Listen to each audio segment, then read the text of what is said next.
Hello everyone, welcome back on my YouTube channel. Student, आज हम discuss करेंगे employ state insurance act 1948। ठीक है, हमने अपनी इस प्रीवियस वीडियो लेक्चर में मिनिमम वेजेस एक्ट को फिनिश कर लिया है। उसके बहुत सारे टॉपिक्स जो भी हमारे एग्ज़ाम की सिलेबस के पॉइंट ऑफ व्यू से थे वो सब हम ऑलरेडी कवर कर चुके हैं। तो आज से स्टार्ट करने जा रहे हैं हम the employee state insurance act 1948 को। ठीक है, फैक्ट्रीज एक्ट 1948 के बाद जो मोस्ट इम्पॉर्टेंट एक्ट है वो है ईएसआई। तो ईएसआई एक्ट भी आप बहुत अच्छे से स्टडी करिए। तो आज के सेशन में हम कवर करेंगे introduction, objective of the act और एप्लीकेबिलिटी ऑफ द एक्ट। तो स्टार्ट करते हैं। Introduction. ESI employee state insurance scheme of India is a multi-dimensional socio-economic protection to worker, population and their dependent covered under the scheme। ठीक है, तो अगर मैं ESI की बात कर रहा हूँ तो ईएसआई एक तरीके से क्या है, मेडिकल स्कीम है, यानी कि मेडिकल फैसिलिटी है, स्कीम है जो हम अपने उन वर्कर्स को प्रोवाइड कर रहे हैं जो हमारी एस्टेब्लिशमेंट, हमारी फैक्ट्रीज, हमारी ऑर्गेनाइजेशन में काम कर रहे हैं। और as well as here we are talking about the dependent covered under this scheme also, यानी कि जो भी हमारे वर्कर्स हैं उनके जो डिपेंडेंट्स हैं वो भी इस स्कीम में कवर किए जाते हैं। तो वही हम यहाँ पे इंट्रोड्यूस कर रहे हैं। ESI scheme of India is a multi dimensional क्या है, सोशियो इकोनॉमिक प्रोटेक्शन है। तो यहाँ पे एक ये वर्ड लिखा हुआ है जो कि मोस्ट इंपॉर्टेंट है, एक तरीके से वैल्यूएबल है। ठीक है, यानी कि क्या है, ईएसआई क्या है, एक सोशियो इकोनॉमिक प्रोटेक्शन, यानी कि अगर कोई भी वर्कर जिसको कोई भी मेडिकल प्रॉब्लम है तो उस केस में आप क्या कर रहे हो, उसके मेडिकल ट्रीटमेंट की बात कर रहे हैं। ठीक है, तो वो यहाँ पे हम as a socio economic protection की बात कर रहे हैं। ESI scheme of India is a multi dimensional socio economic protection to worker, population and their dependent cover under the scheme. Pioneering measure in social insurance in India, originally called Workman State Insurance Bill 1946। अगर हम इसकी originality पे बात करें, history पे बात करें, तो इसको वर्कमैन, यहाँ पे मैं अंडरलाइन कर देता हूँ, वर्कमैन स्टेट इंश्योरेंस बिल 1946 कहते हैं। ठीक है, यानी कि 1946 में इसकी शुरुआत की गई। तो वो चीज़ यहाँ पे लिखी हुई है, वर्कमैन स्टेट इंश्योरेंस बिल 1946, और it came into force 19th of April 1948। ठीक है, तो ये मतलब कि इसको जो लागू किया गया वो अप्रैल 1948 में लागू किया। ठीक है, तो ये था इसका इंट्रोडक्शन। अब आ जाते हैं क्या क्या इसके ऑब्जेक्टिव हैं इस एक्ट के। It is provide certain benefits to employee in case of sickness. यहाँ की जैसे कि मैंने अभी आपको बताया कि भाई ये क्या है, एक मेडिकल फैसिलिटी है जो हम अपने वर्कर्स को प्रोवाइड करवा रहे हैं। जैसे सपोज जो भी वर्कर्स हमारी ऑर्गेनाइजेशन में काम कर रहे हैं और they are facing any sickness problem, for that time this scheme provide the social economic protection to their workers and their dependents। तो वो यहाँ पे हम बात कर रहे हैं, it is provide certain benefit to employee in case of sickness,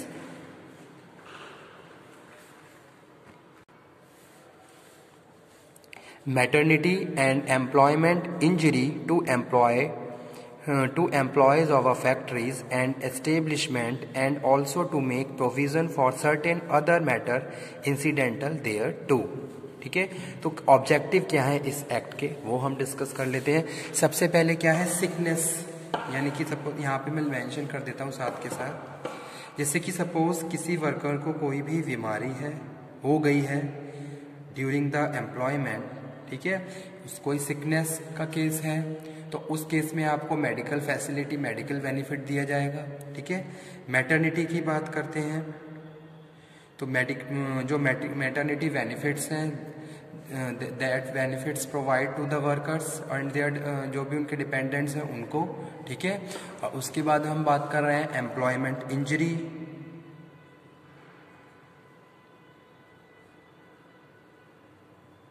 ठीक है, जैसे कि सपोज ड्यूरिंग द एम्प्लॉयमेंट कोई भी इंजरी किसी वर्कर के साथ हो रही है या कोई इंसिडेंट हो रहा है, तो उस केस में जो मेडिकल ट्रीटमेंट है या फिर जो भी एक तरीके से हम बात कर रहे हैं बेनिफिट्स की, वो अपने हम वर्कर्स को प्रोवाइड, मतलब कि एम्प्लॉयर वर्कर्स को प्रोवाइड करवाते हैं। ओके, तो वो चीज़ यहाँ पे हम बात कर रहे हैं। Employment injury to employees of factories and establishment also to be make provision for certain other matter incidental to, ठीक है, या फिर कुछ अदर इंसिडेंटल मैटर जो कंसीडर किए जाते हैं, उस केस में ये क्या है, एक तरीके से बेनिफिट है जो हम अपने एम्प्लॉयज़ को प्रोवाइड करवाते हैं। और बेनिफिट किससे रिलेटेड है, अगर कोई सिकनेस का केस है, ठीक है, या फिर maternity benefit avail by the workers, या फिर हम एम्प्लॉयमेंट इंजरी की बात करते हैं। जैसे कि सपोज आपने कुछ केसेस ऐसे सुने होंगे कि भाई ड्यूरिंग एम्प्लॉयमेंट वर्कर के साथ कुछ ऐसी इंजरी हुई जिससे वो पार्शियल या फुल डिसेबलमेंट हो गई, ठीक है। तो उस केस में क्या है, जो एम्प्लॉयर है, एम्प्लॉयर उनको एक तरीके से प्रोटेक्शन प्रोवाइड करवाएगा, सोशल इकोनॉमिक प्रोटेक्शन प्रोवाइड करवाएगा, ताकि वो अपने आप को रिकवर कर सकें और ESI के जो भी बेनिफिट्स हैं उसको अवेल कर सकें, ठीक है। तो यही है मेन ऑब्जेक्टिव इस एक्ट का। तो जो ESI एक्ट फॉर्म किया गया, बनाया गया, और इसमें जो भी प्रोविज़न बनाए हैं वो प्रोविज़न यहाँ पे सिकनेस से रिलेटेड है, मैटरनिटी से रिलेटेड है, एम्प्लॉयमेंट इंजरी से रिलेटेड है, या फिर अदर कोई भी केस जो भी कंसीडर किया जाता है उससे रिलेटेड है। तो वो यहाँ पे हम बात कर रहे हैं objective of the ESI act, ठीक है। तो मेन आप ध्यान रखिए, जो ESI एक्ट है ये एक तरीके की मेडिकल फैसिलिटी कहें या फिर बेनिफिट कहें, जो हम अपने वर्कर्स और उनके डिपेंडेंट्स को प्रोवाइड करवाते हैं। जैसे कि सपोज मैं कोई ऑर्गेनाइजेशन रन कर रहा हूँ, मैं कोई फैक्ट्री चला रहा हूँ, तो उस केस में मेरी फैक्ट्री में जितने भी वर्कर्स काम कर रहे हैं, मुझे अपने वर्कर्स को ESI में इनरोल करना होगा, रजिस्टर करना होगा according to the provision of this act, और सिकनेस, ये सारे बेनिफिट्स मुझे उनको प्रोवाइड करवाने होंगे, ठीक है। जैसे कि कोई सिकनेस का केस आ जाता है, या कोई मैटरनिटी का केस है जो कॉमन ही है, या फिर एम्प्लॉयमेंट इंजरी हो गई है, तो उस केस में we have to provide the socio economic protection to the workers population and their dependent covered under the scheme. Okay, तो ये था ऑब्जेक्टिव ऑफ द एक्ट। उसके बाद हम बात कर रहे हैं कि भाई इसकी एप्लीकेबिलिटी क्या क्या है, तो वो हम डिस्कस कर लेते हैं।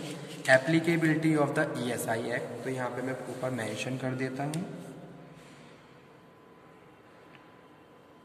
ESI act 1948। तो इसकी एप्लीकेबिलिटी क्या है, the provision of the act is extended and it also applicable to smaller power using factories, ठीक है। ऐसी जैसे कि हमने फैक्ट्री एक्ट में डिफाइन किया था फैक्ट्री की डेफिनेशन को, तो फैक्ट्री क्या है, where 10 or more worker produce manufacturing anything without the power, ठीक है। तो वही बात यहाँ पे हम बात कर रहे हैं, और 20 और more with the use of power, तो smaller power using factories with the 10 to 19 persons, okay, या फिर नॉन पावर फैक्ट्रीज जहां पावर यूज नहीं करी जा रही है विद 20 और मोर पर्सन्स, तो वहां पे ESI एक्ट एप्लीकेबल है, ठीक है।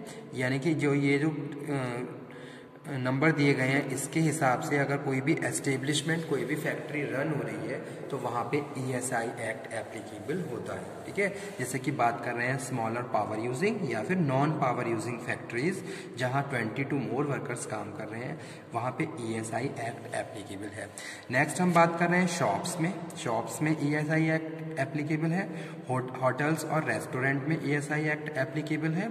उसके बाद है सिनेमा इंक्लूडिंग प्रीव्यू थिएटर्स, वहाँ पे भी ESI एक्ट एप्लीकेबल होता है। और उसके बाद नेक्स्ट हम बात कर रहे हैं न्यूज़पेपर एस्टेब्लिशमेंट्स, तो वहाँ पे भी ESI एक्ट एप्लीकेबल है। एंड लास्ट है road motor transport undertaking employing 20 और मोर पर्सन्स, तो यहाँ पे भी ESI एक्ट एप्लीकेबल रहता है, ठीक है। अब बात कर लेते हैं यहाँ पे non applicability of the act. तो यहाँ पे हम जो एप्लीकेबिलिटी की बात कर रहे हैं, इसमें हम बात कर रहे हैं किसकी भी, जो स्मॉलर पावर यूजिंग फैक्ट्रीज हैं। यहाँ पे हम मेन फैक्ट्री को कंसीडर कर रहे हैं कि भाई जितनी भी फैक्ट्रीज हैं जो 10 to 20, 10 with the use of power or 20 without the use of power manufacturing anything in that establishment or factories, ESI Act is applicable. Okay, hotel और रेस्टोरेंट को भी यहाँ पे इंक्लूड किया गया है, शॉप्स को भी इंक्लूड किया गया है, सिनेमा को भी इंक्लूड किया गया है, थिएटर्स को भी इंक्लूड किया गया है, और न्यूज़पेपर एस्टेब्लिशमेंट जो हैं वहाँ उनको भी इंक्लूड किया गया है, और रोड मोटर ट्रांसपोर्ट है उनको भी यहाँ पे इंक्लूड किया गया है। It means it is applicable in these establishment. Okay, non applicability में हम बात कर रहे हैं नॉट एप्लीकेबल टू माइन, ठीक है, अंडरलाइन कर देता हूँ, railway running shed and specific seasonal factories. Specific seasonal factory, तो आप ये 3 चीज़ें याद रखिए कि भाई जो ESI एक्ट है वो एप्लीकेबल नहीं है माइंस में, या फिर रेलवे रनिंग जो शेड होती है उन लोगों के लिए, या फिर जो स्पेसिफिक सीजनल फैक्ट्रीज जो होती हैं जो सीजन में चलती हैं उन फैक्ट्रीज में ESI एक्ट एप्लीकेबल नहीं होता है। ठीक है, सेकंड यहाँ पे हम बात कर रहे हैं स्टेट गवर्नमेंट में extend the provision of the act to cover other establishment. तो जो स्टेट गवर्नमेंट क्या है कुछ प्रोविजंस को और ज़्यादा एक्सटेंड कर देती है, ठीक है, तो वो यहाँ पे हम बात कर रहे हैं। और other establishment of class establishment industrial commercial agricultural, तो इस तरीके से जो एक तरीके से जो प्रोविजंस हैं जहाँ स्टेट गवर्नमेंट कुछ चीज़ों को एक्सटेंड कर रही है या फिर कुछ चीज़ों को अमेंड कर रही है, तो उस केस में क्या है नॉन एप्लीकेबिलिटी यहाँ पे फॉलो हो सकती है। ठीक है, लेकिन यहाँ पे जो हम एप्लीकेबिलिटी की बात कर रहे हैं और नॉन एप्लीकेबिलिटी की बात कर रहे हैं, these are the main points and main features of the ESI act. Okay, तो आज का टॉपिक हमारा यही था ESI एक्ट, इसमें हमने बात करी